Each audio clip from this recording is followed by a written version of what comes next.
Sebelum nonton videonya, Udah pada cuci tangan belum? Pause dulu video ini. Pause dulu video ini. Cuci tangan yang bersih. Pakai sabun. Pakai sabun. Cuci tangan yang bersih pakai sabun. Ayo, kita tungguin. Dan kalau kalian udah cuci tangan, Silakan lanjut nonton videonya. silahkan nonton videonya. Nontonnya di rumah aja ya. Nontonnya di rumah aja ya, jangan kemana-mana. Jangan kemana-mana. Yuk jaga kesehatan. Social distancing, jaga jarak antar sesama. Halo Gadgeters. Di akhir 2019 awal 2020 tuh ada gosip bahwa S20 series bakalan ditenagai oleh prosesor flagshipnya yang terbaru dari Snapdragon, dari Qualcomm. Ternyata kan yang masuk ke Indonesia resmi tetap aja Exynos lagi. kami dipaksa untuk membuat komparasi part kedua antara Snapdragon dan Exynos. Kelanjutan dari Note 10 Plus tahun lalu. Sekarang Snapdragon 865 dengan Exynos 990. Ya intinya jelas, kita mau cari perbedaannya sekarang udah sejauh dulu atau mulai mengejar nih Exynos. Ya sebelumnya kalau emang kalian pengen tahu spek keduanya secara detail, cek aja di deskripsi. Kami berdua prefer untuk membandingkannya secara langsung, prakteknya gimana. S20 Ultra yang gue pakai ini versi Snapdragon 865 dan udah mendukung 5G keluaran Korea. Kalau yang gue punya ini versi resmi Indonesia, garansi Sane, prosesornya Exynos 990 dan sebenarnya ini sih katanya juga udah 5G, tapi cuman di lock secara software. Tapi ya we'll see, kita nggak bisa confirm sekarang. Just info aja, yang di Singapura itu serinya sama, G988B, menggunakan Exynos tapi 5G-nya kebuka. Sebelum kita masuk ngetes lebih lanjut, gue mau kasih tau dulu bahwa kedua handphone ini firmware itu yang terakhir, yang sama. Belakangnya itu ATCH. Yang pertama kita bahas performa dulu. Gue udah coba ngebenchmark kedua handphone ini, silih berganti, make Antutu maupun Geekbench. Itu angkanya kalau di Antutu itu nggak ada yang konsisten, men. Kadang Snapdragon lebih unggul, kadang versi Exynos lebih unggul. Ketika gue pakai Geekbench 5, itu sempat di versi Snapdragon-nya itu skor untuk single core-nya bisa rendah banget. Sedangkan di varian Exynos normal.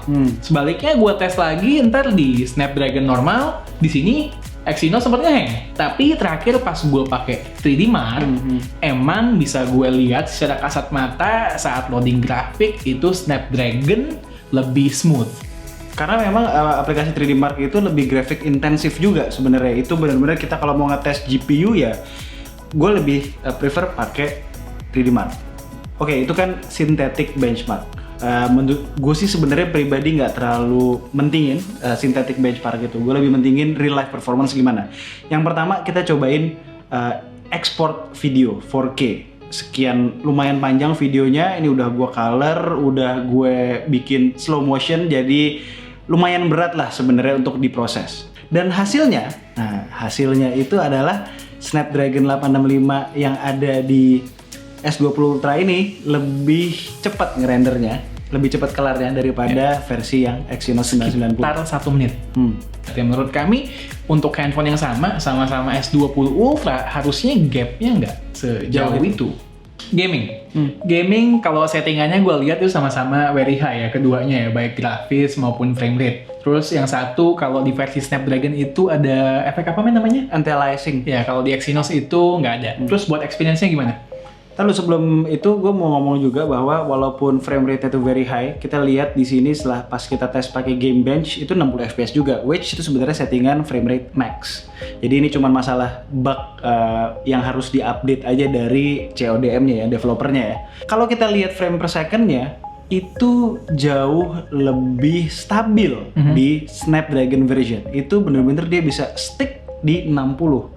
Nggak turun-turun. Sementara kalau di Exynos itu bisa sampai 53 rata-rata di 53, 55. Tes main game ini directly abis kita export video tadi. Jadi kondisi ketika kita main, kondisi HP-nya itu lagi anget, jadi nggak dari dingin kita main. Ya bisa kita lihat dari grafiknya itu lebih stabil yang versi Snapdragon. Mungkin kalau boleh gue tambahin, tadi gue sempet nembak pakai heat gun, ya kan, suhu itu di versi Snapdragon sedikit lebih dingin ya, walaupun nggak signifikan, antara 1 sampai 2 derajat lebih dingin. Baterai Baterai nih yang paling gokil sih menurut gue perbedaannya. Selama gue pakai S20 Ultra yang Exynos, gue bisa bilang baterainya tuh pas-pasan. Gue pasti kalau gue main game, kalau gue main Google Maps dan lain-lain dan streaming, itu pasti jarang banget bener-bener nyampe sehari penuh. Pasti sekitar sore gitu gue udah harus ngecharge lagi, which ngecharge ya lumayan cepet kan, 25 watt itu cepet. Kalau gue lihat kemarin dari print screen SOT yang lu kasih ke gue, Exynos untuk mencapai SOT 4 jam itu butuh ngabisin baterai 83%. Kalau Snapdragon itu dia 58%. Jadi cukup signifikan bedanya, men ya? Banget. Sekarang kamera. Kamera ini kan sebenarnya sensornya sama. Dari dulu di Samsung Galaxy S series sebenarnya ada perbedaan hasil kamera antara versi Exynos dengan versi Snapdragon ya, tapi terlalu kecil untuk diangkat dalam video. Nah, kali ini bikin gue geleng-geleng kepala. Dengan updatean yang terakhir sekarang ada, ini tanggal 1 April, itu versi softwarenya yang belakangnya ATCH ya. Gue melihat improvement untuk problem autofocus di varian Exynos itu sangat signifikan dibandingkan sebelumnya. Kalau di Snapdragon itu masih ada banget. Ya mungkin karena itu juga, kalau kalian lihat-lihat video reviewer dari luar yang mengupdate soal experience mereka setelah updatean yang ini keluar, mereka masih ada banyak komplain soal autofocus. Dan itu kebanyakan reviewer-reviewer yang dari US yang pakai versi Snapdragon. Nah sekarang soal shutter speed. Jadi ini lucu lagi nih, kalau di Snapdragon version lagi pencahayaan proper, shutter speednya itu sedikit lebih kencang di Snapdragon version, oke? Dibandingkan yang Exynos. Tapi kalau begitu masuk ke medium lighting, justru kebalikannya. Exynos lebih cepat shutter speednya daripada yang Snapdragon. Kalian tahu dong, kalau kita jepret night mode, itu dia sebenarnya menggabungkan beberapa foto. Jadi habis kita jepret, kalau masuk ke galeri, dia masih processing. Nah, jadi cepat atau enggaknya itu processing di background, itu ada banget pengaruhnya sama processing power. Nah, kita bisa lihat di sini Snapdragon version memproses foto yang kita lakukan di night mode lebih cepat daripada yang di Exynos version. Oke, kalau dari tadi kita ngomongin lebih ke teknis, sekarang kita ngomongin hasil aja, resultnya gimana? Hasil antara kedua handphone ini seolah-olah ini berasal dari dua handphone yang berbeda, brand yang berbeda, dengan tim yang ngerjain di belakang juga berbeda, dengan hardware yang berbeda. Karena hasilnya itu bisa sering banget nggak match antara versi Snapdragon dengan versi Exynos. Contoh pertama, kalau kita foto di kondisi medium lighting, pakai versi Exynos, apalagi kalau ketemu backgroundnya yang light warna putih gitu, itu hasilnya jauh Itu lebih berantakan ya. gelap daripada situasi dan kondisi aslinya. Masa yang autonya itu lebih terang daripada yang night mode-nya? Beda jauh total. Dan kalian juga bisa lihat, ini kan kita record pakai kamera ini, kamera Lumix kita. Dia lagi ngambil foto, itu kelihatan banget. Dari Snapdragon-nya normal, dari Exynos-nya tiba-tiba gelap. Lucunya, ketika kita masuk ke kondisi extreme low light, pakai night mode motor pakai kedua handphone ini, justru si Exynos lebih bagus, men. Warnanya lebih natural, detailnya lebih keluar. Sedangkan si versi Snapdragon, lu lihat dong anak lu warnanya kayak apa, men? Kayak anak lu. Kayak anak Hulk. Nah, kalau di scene yang satu ini adalah scene challenging light yang high contrast scene, di mana foreground lebih gelap daripada backlight lah kira-kira. Jadi ini konsisten banget. Di Exynos kita akan mendapatkan dynamic range yang bagus, di mana foreground dan background bisa dibilang hampir balance. Sementara di versi Snapdragon justru dia tidak mementingkan dynamic range di situ. Dia mementingkan justru detail di foreground. Yang di foreground lebih jelas, detailnya lebih dapet. Cuman ya belakangnya itu ya wash out ya. Wash out gitu loh. Ya kan? Setuju kan kalian kalau kita bilang bahwa kayak seolah-olah kameranya tuh ya dikerjain oleh dua tim yang berbeda. Jadi pas kemarin kayak mereka misalnya ngebenerin bug, ya udah mungkin tim Snapdragon benerin sendiri, tim Exynos dia benerin sendiri. Jadi nggak ada koordinasi. Nggak ada koordinasi gitu loh jadinya. Tunggu dulu. Ini jadi ceritanya pas gue lagi ngedit nih, tiba-tiba masuk ada updatean baru di versi yang Snapdragon, updatean firmware baru. Ini belakangnya ATCT.